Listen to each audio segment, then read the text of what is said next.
1. Hello, my name's Sarah and I live in Doha in Qatar in the Middle East. Originally I'm English, but we've lived in the Middle East for the last 8 years, and I used to do a lot of yoga when I lived in Oman. But when we went to Doha, I tried a few classes and couldn't find any class that started the class with an I think Doha is worried about the spirituality of that.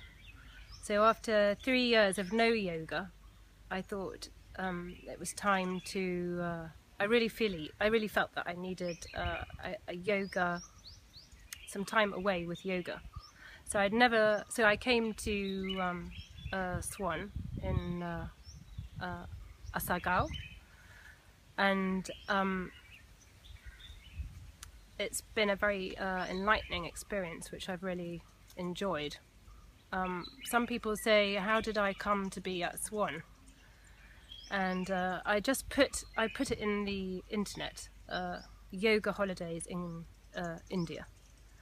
And I think there were about 19 options that came up, and 2 of them had courses that suited my dates. So I compared the 2, and there was just something about the SWAN yoga, nothing I can put my finger on, but something that I thought I'd like to go there. And so here I am. And in fact I turned up here in the middle of the night because the Middle Eastern flights come in early in the morning. And everybody was asleep and it was in total darkness, and I was shown to my lovely hut, and then the following day was a Friday, which is a no yoga day, and so everybody staying here at the time, we all got together and went to the beach, which was a lovely thing to do, to get to know everybody before we started classes on Saturday. So then Saturday morning, actually I had a big shock, because the first thing we did on a Saturday morning was this cleansing. I'd never done any physical cleansing before, but the description, actually the way they described it, was not as bad as what we actually had to do. And actually I can't remember what it was called, but it does involve getting a little plastic pot, and can't remember whether you put your finger up your nose now, but you pour this salted water to the consistency of tears up one nostril, and it sort of runs out and down, and it completely cleared my nose, which is blocked because I live in a dusty country.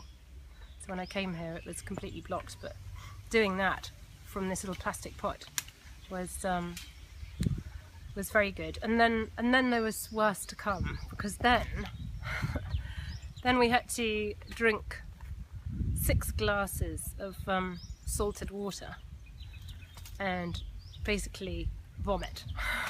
So I was quite worried about that.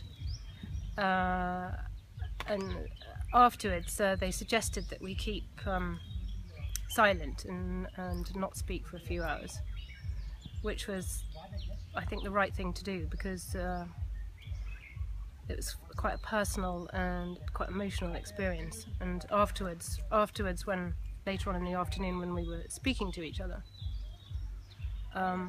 all of us said that we felt very cleansed, but that it was quite that it was exhausting. The process was also exhausting. So without exception, I think we all went to sleep. And then when you wake up, you feel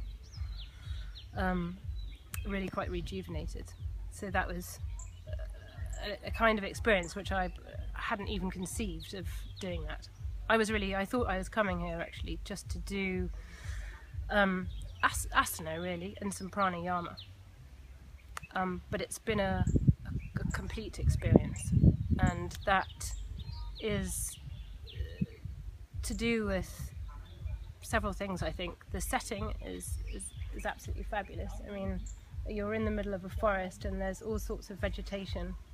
There are gorgeous birds. There are some nice facilities here. The fake beach, it's called fake beach because there's no sea, but you can sit at the beach bar when it's open and get some lovely coffee and fresh juices. Also, the people that run the SWAN, Yan Midra, and Shavindra. They've looked after us very well, and if people had questions, if you wanted something explaining, then that's explained to you. So that's been very helpful.